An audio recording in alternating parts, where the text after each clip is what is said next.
Fazia só um ano que eu e o Rodrigo tínhamos nos casado quando ele precisou ir para uma longa viagem de trabalho em Angola. Fomos morar na casa dos pais dele, em Petrópolis, uma cidade charmosa na Serra do Rio de Janeiro. Com a gente ficou o pai dele, o Sr. Arthur. Ele já passava dos 60 anos, mas se mantinha muito bem. Tinha os ombros largos, era sempre impecável no vestir, com aquela gentileza antiga de cavalheiro que a gente quase não vê mais.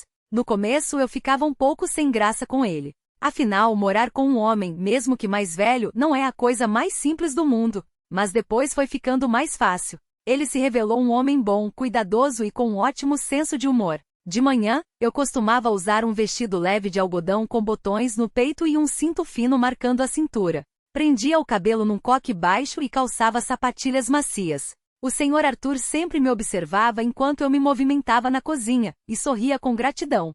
Às vezes me dizia onde ficava alguma panela, outras vezes apenas ficava sentado em silêncio com uma bolsa de água quente na barriga, me observando. Camila, ele me chamou um dia, enquanto eu lavava a louça. Você me ajuda depois, como ontem. Eu sabia do que ele estava falando. Já fazia umas 3 semanas que eu o ajudava com as injeções e as medições de glicose.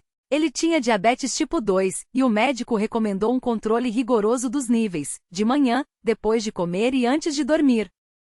No total, chegava a ser umas 4 ou 5 vezes por dia. No início, ele ficava constrangido de me pedir, mas depois entramos num ritmo. Tudo acontecia quase como um ritual. Eu pegava o aparelho, limpava o dedo dele com álcool com todo cuidado, e pressionava a ponta da lanceta. Ele sempre fechava os olhos. Eu também. Era como se fosse algo íntimo, mais do que um simples cuidado. Naquele dia, pela primeira vez, eu notei que ele segurou minha mão por um instante a mais. Um toque suave, um pouco mais quente que o normal. Não soube como interpretar aquilo, mas fingi que não percebi nada. À noite, antes do jantar, ele chamou de novo. Camila, eu precisava medir mais uma vez antes de comer. Você se importa? Eu assenti com a cabeça. Ele estava sentado na poltrona e eu me ajoelhei na frente dele para alcançar seu dedo com mais facilidade. A mão dele era quente e seca. De repente, notei como ele me olhava de cima a baixo, com atenção para o meu rosto, para as alças finas da minha camisola, para a curva do meu pescoço. Você é como um anjo, Camila. Não sei o que seria de mim sem você. Eu desviei o olhar. Senhor Arthur, é um prazer ajudar. De verdade. Ele não respondeu nada, só suspirou de um jeito muito humano, pesado e ao mesmo tempo aliviado. Eu me levantei, guardei o aparelho na caixa, mas senti que o ar no cômodo tinha mudado, ficado denso, pesado, como antes de uma tempestade de verão. No dia seguinte, tudo se repetiu. Só que agora ele mesmo começou a me chamar nos horários certos, até de noite. Eu estava cansada, mas não conseguia negar. Ele me elogiava cada vez mais pela minha delicadeza, pela paciência, pelas minhas mãos gentis. Às vezes eu me pegava escolhendo de propósito vestidos de tecido mais grosso, mas com um decote maior, ou usando meias finas que apareciam um pouco através do meu hobby. Não sei por quê. Talvez pelo desejo de ser notada, talvez pela solidão. Uma manhã, eu saí do banho e vi que o Sr. Arthur estava parado na porta, como que por acaso. O olhar dele percorreu meu pescoço molhado, a toalha que mal se segurava no meu peito. Desculpe, não sabia que você ainda não estava vestida. Eu sorri. Tudo bem. O senhor não fez por mal. Mas a partir daquele dia eu já sentia que algo entre nós tinha mudado, e fiquei um pouco ansiosa. Passou uma semana desde aquela manhã da toalha. Tudo parecia como sempre, mas algo nele havia mudado. Ele ficou mais quieto, pensativo. Até nas medições de glicose apareceu uma certa timidez, como se ele tivesse medo de quebrar o fio fino que existia entre nós. Camila, talvez hoje a gente possa pular a medição da noite? Ele perguntou um dia com cuidado, quase se desculpando. Por quê? Eu me surpreendi. Só para você descansar. Você está se cansando? Sim, eu estava cansada. Mas naquele momento senti uma pontada de algo desagradável. Ele não queria mais que eu o tocasse? Ou sentiu o que eu estava sentindo? Fiquei confusa. Naquele dia, escolhi de propósito um vestido de florzinhas com um decote canoa largo e um tecido justo. Ele cobria quase tudo, mas ficava colado ao corpo, marcando a cintura. Deixei o cabelo solto. O Sr. Arthur uma vez comentou que gostava de cabelos longos. Quando eu trouxe o aparelho, ele demorou a olhar no meu pulso. Você está muito bonita hoje, Camila. Obrigada, respondi rápido demais. Sentei ao lado dele, como sempre. Mas desta vez ele colocou a mão na minha cintura. Um toque suave e quente. Para te ajudar a manter o equilíbrio, ele disse, mas seus dedos se moviam levemente, sem insistência, sem grosseria, mas com ternura. Eu congelei, o coração batendo nos meus ouvidos. O aparelho apitou. Os números estavam normais, mas o meu estado não. Naquela noite não consegui dormir. Os pensamentos se embaralhavam. O corpo queimava com uma agitação estranha. Lembrei de como ele me olhou, como seus dedos apertaram, como demoraram na minha cintura. Foi sem querer? Eu queria aquilo? Na manhã seguinte, ele estava tenso, não me olhava nos olhos. As medições foram em silêncio. Apenas na saída, ele disse baixinho, me perdoe se eu... Não, está tudo bem, eu o interrompi. De verdade. Ele assentiu, mas era visível o quanto ele estava se controlando. Naquele mesmo dia, chegou uma encomenda do Rodrigo. Tinha um bilhete, minha Camila, para você. Você é a minha deusa. E uma lingerie vermelha de renda fina, claramente não para o dia a dia. Senti um arrepio na espinha. Guardei o conjunto no armário, mas a ideia não saía da minha cabeça. Se eu usasse, ele notaria. Reagiria? Eu não deveria pensar assim. Eu sou casada. Mas na noite seguinte, eu não aguentei. Vesti aquela lingerie por baixo do meu hobby. Para mim mesma eu me justifiquei para me sentir desejada. Só para lembrar que sou uma mulher. Quando ele chamou para a medição da noite, eu fui devagar. Cada passo ecoava no meu peito. Ele estava de pijama, o cabelo penteado. Parecia cansado, mas ainda assim disposto. Quando me inclinei para pegar o aparelho, o hobby se abriu um pouco. Os olhos dele correram para lá e ele se virou bruscamente. Camila, ele sussurrou. Se eu te pedir para ir embora agora, você vai? Não, sussurrei de volta. Eu fico, se o senhor não se importar. Ele ficou em silêncio por um longo tempo, depois estendeu a mão lentamente e tocou meu ombro, mas não mais baixo. Eu não ouso, mas não sou cego. Eu cobri a mão dele com a minha. Não fizemos nada condenável, nem toques, nem palavras. Apenas o olhar, apenas a mão sobre a mão, apenas a respiração na penumbra. Mas, daquela noite em diante, a nossa casa ficou diferente. Depois daquela noite, tudo mudou, embora por fora tentássemos manter o ritmo de antes, as medições, as refeições, as conversas. Tudo seguia o plano. Mas uma tensão silenciosa se instalou entre nós. Eu comecei a pegar o olhar dele em mim com mais frequência. Não com desejo não, mas com uma admiração resignada. Como se ele fosse grato apenas por eu estar por perto. Ele se tornou especialmente educado, quase formal, e isso só aumentava a sensação de algo secreto. Agora, quando eu me aproximava com o aparelho, ele ajeitava a camisa, arrumava o colarinho, como antes de um encontro. Um dia, antes de uma chuva, a luz da casa acabou. Parece que foi o disjuntor de novo, ele resmungou, levantando-se da poltrona. Eu vou com o senhor. Tenho uma lanterna pequena. Descemos ao porão. Cheirava a umidade e madeira velha. Ele segurava a lanterna, eu, a caixa de ferramentas. Quando ele começou a abrir o quadro de luz, eu escorreguei no piso molhado e, para não cair, me agarrei ao ombro dele. Nós paramos congelados. A mão dele foi parar na minha cintura. Com a outra mão, ele segurava a lanterna, e a luz caiu bem nas minhas coxas. Eu estava com um vestido de casa leve, de malha fina, e de repente percebi como o tecido estava esticado. Desculpe, eu suspirei. Ele não respondeu, apenas me puxou um pouco mais para perto, como que por inércia. Minhas costas tocaram o peito dele. Durou só um segundo.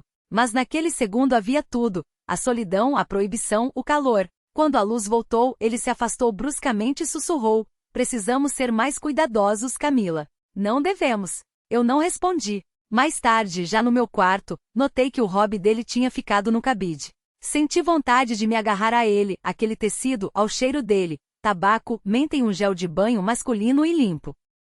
Passei os dedos pelo forro. Era macio. De repente, uma excitação estranha me tomou. Sentei na cama, abraçando o hobby, fechei os olhos.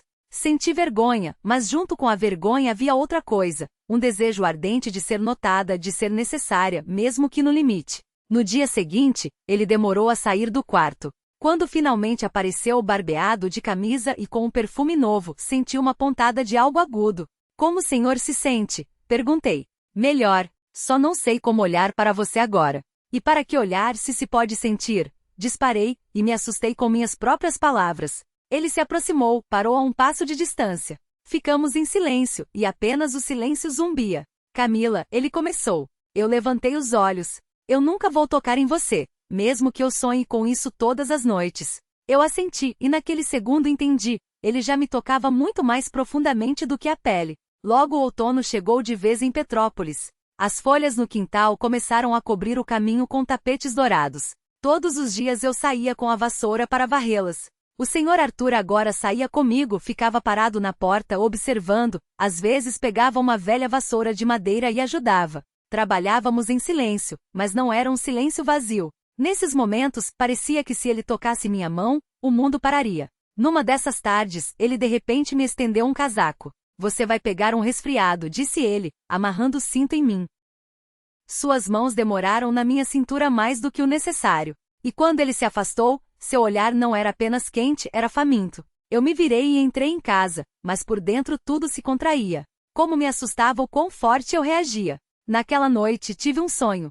Eu estava diante do espelho com aquele conjunto vermelho que o Rodrigo me deu. Por cima, o hobby do Sr. Arthur. Eu me viro e vejo que ele está atrás de mim. Ele me olha com aquele mesmo olhar, não se move, apenas olha. E eu não me escondo, eu abro o hobby. Acordei suando, e o primeiro pensamento foi, se ele tivesse entrado, eu não teria impedido. Alguns dias depois, aconteceu algo que me deixou completamente desnorteada. Eu o encontrei no quarto sem camisa. Ele estava trocando o curativo de uma vacina e quando entrei, ele não teve tempo de se cobrir. Eu parei. O torso dele era bronzeado, forte. Não havia velhice nele. Havia o corpo de um homem que se cuida, e eu, como mulher, não podia deixar de notar. Ele esticou o braço para pegar a camisa, mas de repente eu me aproximei. Me mostre onde aplicar a injeção, perguntei. E minha voz tremeu. Camila, assim não. Ele queria dizer algo, mas eu já estava me inclinando para limpar a pele. A pele estava quente, eu mal a tocava. Nós dois quase não respirávamos. Pronto, sussurrei. Ele se virou. Eu continuei meio inclinada, e nossos rostos ficaram próximos. Próximos demais. Se você não for embora agora, ele começou. Eu não fui. Ele não me tocou, mas sua respiração tocou minha bochecha, como um vento de outono. Nós dois sabíamos que naquele momento havíamos cruzado a linha além da qual nada mais poderia ser explicado como cuidado. Mais tarde, quando voltei para o meu quarto, tirei o hobby, fiquei de lingerie e deitei na cama. Eu segurava nas mãos a camisa velha dele, aquela que ele deixou na poltrona. Cheirava a ele. Lentamente a pressionei contra o meu peito, meu pescoço, meu rosto. Foi um momento de fraqueza. Eu me permiti isso porque não conseguia mais resistir internamente. Eu queria sentir o cheiro dele, queria pensar que ele esteve aqui ao meu lado, neste travesseiro, nesta colcha. Na manhã seguinte, ele não disse uma palavra sobre isso, mas seu olhar era diferente, como de um homem que entendeu algo sobre si mesmo e sobre a mulher ao seu lado. E à noite, no horário habitual da medição, ele disse de repente, Camila, eu tive um sonho. Eu também respondi. Ele assentiu como se entendesse. Nós não podemos. Já é tarde demais, sussurrei. Os últimos dias de outubro trouxeram um nevoeiro denso e um vento gelado. A casa ficou fria. Eu andava com o cardigã de tricô dele, cinza, com os cotovelos gastos, mas quente como suas mãos. O Sr. Arthur não dizia nada quando me via com ele, apenas olhava. Agora ele se levantava antes de mim, preparava chá de hortelã, colocava o aparelho na mesa exatamente no mesmo lugar, todas as vezes. Camila, você é como meu coração, ele disse uma vez. Se você parar, eu simplesmente deixo de existir. Eu não sabia o que responder. Queria chorar, ou me jogar nos braços dele e esquecer tudo. Esquecer que não sou livre, que isso é proibido, que já não são apenas emoções. Naquela noite tive o mesmo sonho. Estávamos sentados num quarto escuro. Ele segurava meu pulso, gentil, mas firme. Eu não tentava me soltar. Eu vestia a camisa dele e nada por baixo. Eu sussurrava para ele não parar. Acordei tremendo. Isso já era mais do que um jogo da imaginação. O verdadeiro drama aconteceu no final da semana. O Rodrigo ligou à noite, disse que voltaria em 3 dias. Eu gelei. No peito havia de tudo, alegria, culpa, medo e frustração. Eu não podia acreditar que esse sentimento também estava em mim, como se algo estivesse desmoronando, e não se construindo. Senhor Arthur, eu disse no jantar, meu marido está voltando. Ele assentiu em silêncio, depois olhou pela janela. Eu sabia que isso ia acontecer, mas não pensei que seria tão difícil. Eu me aproximei dele, ele estava sentado na poltrona, com as mãos cerradas. Coloquei minha mão no ombro dele, ele cobriu com a sua, e eu senti um tremor. Nós não fizemos nada, tentei dizer, mas a voz me traiu. Às vezes, não fazer nada é o pior de tudo. Camila, você sentiu? Eu também senti. Eu me sentei no chão, na frente dele, como sempre fazia para aplicar a injeção. Só que agora o aparelho ficou na mesa. Apenas ficamos sentados em silêncio. Ele acariciava meu cabelo, devagar, como se estivesse se despedindo. Você é a luz que eu nunca tive. Você é o calor que eu não sentia há muito tempo. Ele se inclinou, os lábios quase tocaram minha testa. Quase, mas não o fez. Ele não ousou. Na manhã seguinte, eu me levantei e ele não estava lá. Nem na cozinha nem na sala. O quarto dele estava vazio. Na cama havia uma folha de papel. Camila, eu fui para aquela clínica de repouso de que falei. Você se lembra, não é?